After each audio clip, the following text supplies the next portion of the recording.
Mesdames et messieurs, c'est Younes Taleb au micro. Bienvenue dans ce nouvel épisode de RiadaCast, votre rendez-vous sportif sur Menara Podcast. Dans cet épisode, on va parler de ce premier diplôme universitaire en pathologie du football au Maroc, lancé cette semaine par la Fondation Mohamed VI des sciences et de la santé et la FRMF, Fédération royale marocaine de football. Cette formation est destinée aux médecins du sport et particulièrement ceux du football. Elle se déroule sur 9 sessions de 2 jours chacune, d'octobre à mai 2025. Alors, le programme combine théorie et pratique avec un focus sur l'examen clinique et les bonnes conduites à tenir. Il verra aussi la participation d'experts de haut niveau reconnus dans le domaine du football qui partageront leur expertise.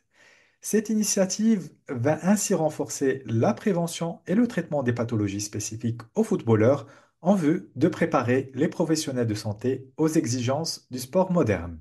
Dans l'émission Aliadacast, nous avons cette semaine le plaisir d'accueillir Christophe Baudot, médecin et traumatologue du sport. Il est directeur médical de la FRMF et directeur du pôle santé et sport de la Fondation Mohamed VI des sciences et de la santé. Il nous parlera de ce nouveau diplôme universitaire et des pathologies spécifiques rencontrées chez les footballeurs. Docteur Baudot, bienvenue parmi nous sur l'émission Aliadacast. Merci beaucoup, je vous remercie. Alors, la Fondation et la FRMF ont lancé cette semaine le premier diplôme universitaire en pathologie du football au Maroc. Donc, pouvez-vous nous expliquer quels besoins spécifiques ce diplôme vient combler au niveau national? Oui, alors c'est toute une équipe qui a créé ce diplôme.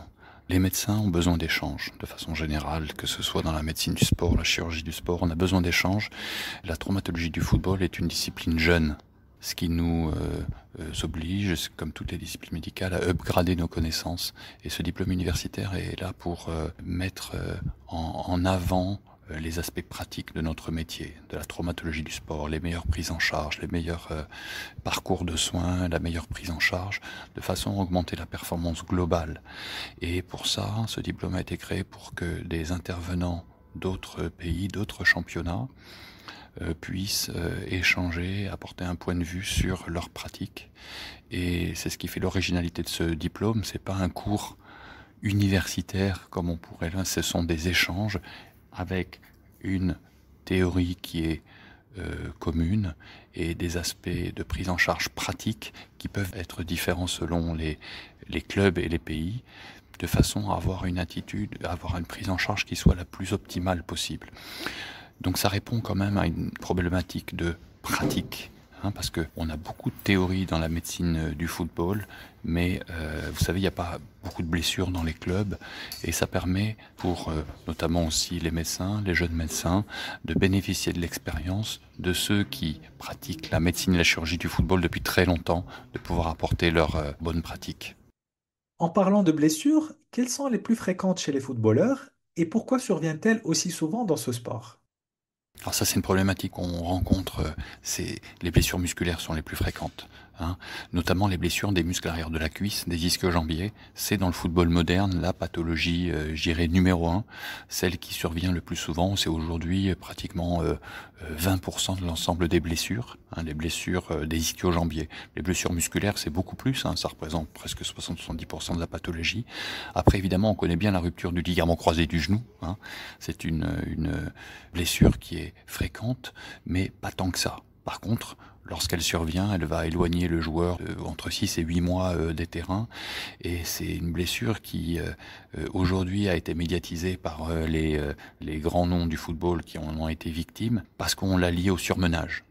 Voilà, on l'a lié à un surmenage, à un déficit neurocognitif, mais de façon générale, c'est quand même le système musculo-tendineux qui présente le plus de blessures dans le football. C'est lié tout simplement à la haute vitesse, à la haute énergie cinétique qui est présente dans le foot, parce que toutes les actions de façon, je dirais un peu caricaturale, mais je peux le dire oui, c'est à très haute vitesse que se joue le football. Le kilométrage n'a pas augmenté depuis de nombreuses années. Par contre, l'intensité a augmenté, ce qui provoque évidemment des lésions musculaires plus fréquentes ou tendineuses, et aussi lors des changements de direction, des problèmes de genoux, des problèmes d'articulation. Alors, avec un tel risque de blessure, quelles recommandations spécifiques faites-vous aux joueurs pour les prévenir? Et existe-t-il des protocoles de prévention mis en place par la fédération? Oui, oui, il existe. Alors, vous savez, au niveau international, ça fait très longtemps qu'on essaye de mettre en place des protocoles de prévention qui seraient efficaces. Et pourtant, en 20 ans, le nombre de blessures musculaires a augmenté. Parce que aussi augmente la cadence des matchs, l'exposition au risque de blessure est plus importante puisqu'on joue de façon plus fréquente, on joue plus longtemps, on joue à intensité plus importante. Donc oui, oui, dans les clubs, notamment les clubs professionnels, on met en place des programmes de prévention qui sont liés à des exercices musculaires, à des exercices, mais ça ne suffit pas pour contrer le risque de blessure qui est lié à l'augmentation du nombre de matchs, à l'intensité qui augmente et de façon un peu générale, à la diminution de la récupération des sportifs entre les matchs. Donc, pour diminuer les lésions musculaires, la prévention simple aujourd'hui n'existe pas. Elle a un effet qui est limité, qui a un effet véritable et qui est pratiqué dans les clubs, mais qui est fait face à une exposition au risque plus importante. Vous parliez tout à l'heure de surmenage. Est-ce que par surmenage, vous faites référence au surentraînement ou à la surcharge compétitive et comment cela impacte-t-il le football moderne?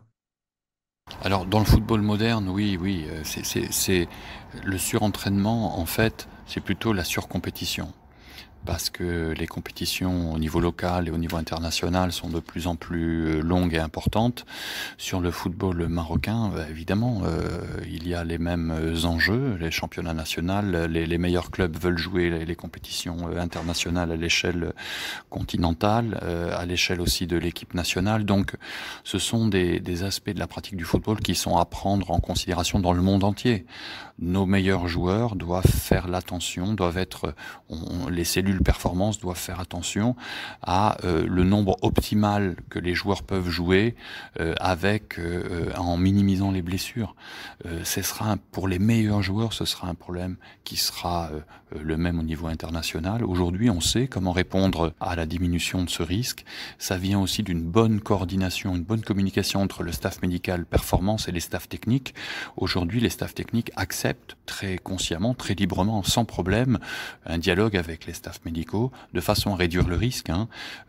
Et c'est ça aussi dont on parle aujourd'hui. L'important, c'est la bonne communication avec le staff technique, de savoir se faire respecter, mais de pouvoir aussi apporter des arguments qui sont réels. Et c'est comme ça qu'on diminuera le risque de blessure, en faisant en sorte que on puisse faire récupérer les joueurs quand ils sont dans une situation de danger, de lésion.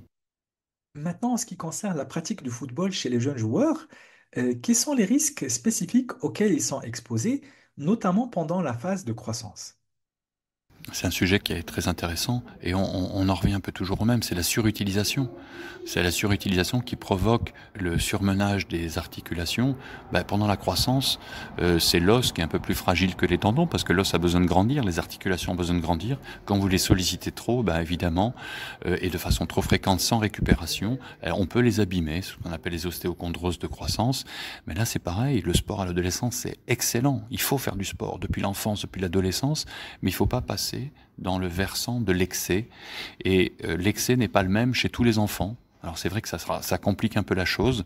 Vous avez aussi génétiquement des enfants qui sont plus fragiles que d'autres. Et un suivi continu permet de repérer les enfants qui sont un peu plus fragiles et qui nécessitent des périodes de récupération un petit peu plus importantes. Et comment ces risques peuvent-ils être réduits? Alors justement en adaptant la charge d'entraînement, parce que chacun n'a pas le même seuil. Pour faire du football à très haut niveau, on sait qu'il faut s'entraîner beaucoup. Mais on sait aussi qu'il faut pratiquer des étirements réguliers, de façon à diminuer les tensions sur les os et les articulations. Il faut pouvoir avoir une nourriture adaptée, une hydratation adaptée. Et en fait, c'est pour ça que quand on parle de performance, on parle d'un système qui est extrêmement lié entre la médecine, la prévention, repérer les enfants qui sont en situation de fatigue intense, ou alors qui ne nourrissent pas correctement, ou alors qui ne s'hydratent pas correctement, qui ne s'étirent pas. L'étirement est un facteur de prévention qui doit être pratiqué à des moments particuliers de l'entraînement. Alors j'ai une dernière question si vous le permettez. Comment ce programme aidera-t-il à mieux prévenir ou traiter ces pathologies de football? Il y a des programmes qui ont été réalisés même par la FIFA, les programmes FIFA 11+, mais dans les clubs professionnels aujourd'hui, ce qui peut réduire les blessures, c'est un bon fonctionnement entre le staff médical et le staff technique. Le staff médical a ses compétences, et il doit être en relation permanente avec le staff de la préparation physique et avec le coach, alerter quand il y a des signes de fatigue trop importants.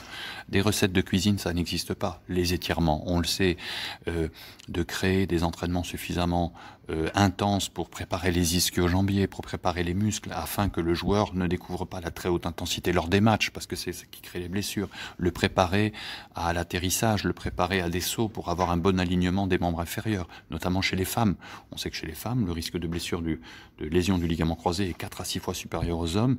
Et dans tous les clubs aujourd'hui, et notamment c'est le cas au Maroc, on essaye de mettre en place des systèmes de prévention spécifiques de ces lésions-là. Et ça se diffuse progressivement. Et on a déjà réduit de façon assez conséquente le nombre de ruptures du ligament croisé chez les femmes. Et chez les hommes, eh ben, les lésions musculaires, on les a diminuées, mais persistent les lésions des ischio-jambiers, parce qu'on joue beaucoup. Donc effectivement, si plus vous êtes exposé au risque, vous avez des risques d'être blessé.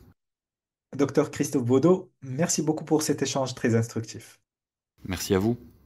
C'est la fin de ce numéro de l'IADAcast. Merci de l'avoir suivi. Je vous donne rendez-vous très bientôt pour un nouvel épisode. Sur ce, sportez-vous bien.